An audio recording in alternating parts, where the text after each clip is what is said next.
படிக்கிறேன். நான்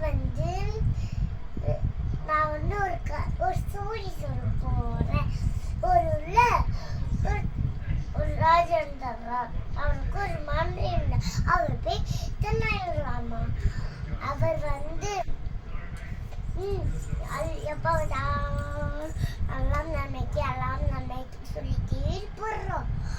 ஒரு நாளைக்கு ராஜா ஆப்பிள் கட்சி சாப்பிட்டு போச்சுல, கையில வச்சு ரத்தம் இருந்துச்சா.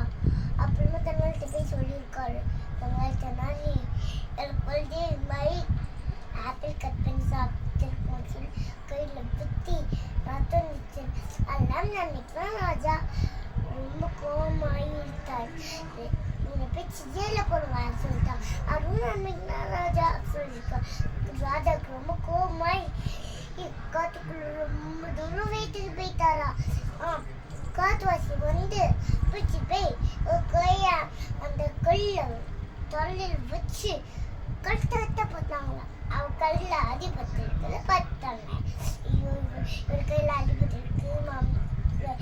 பறி கொடுத்த சாமி மாமா கண்ணை குத்துரும் அப்படின்ட்டு நீங்க போங்க. அப்பதான் காயம்லாம் நம்ம தப்பிச்சோம். காயில ஒரு நன்மை இருக்கு நினைச்சாரா. தென்னாலிட்ட வீட்டுக்கு வந்து தென்னாலி ஜெயில போயிருக்காரு.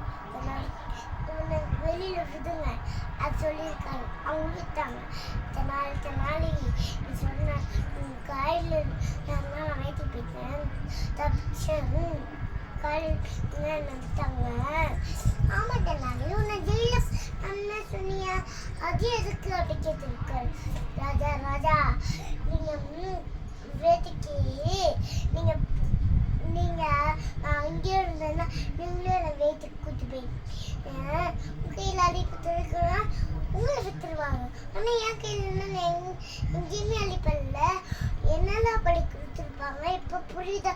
அது இல்லை ஒரு அம்மா நடந்திருக்கு ராஜா சொன்னா இருக்கிறா.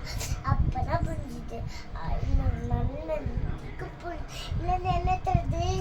அதெல்லாம் நன்மைக்கு தெரியுது.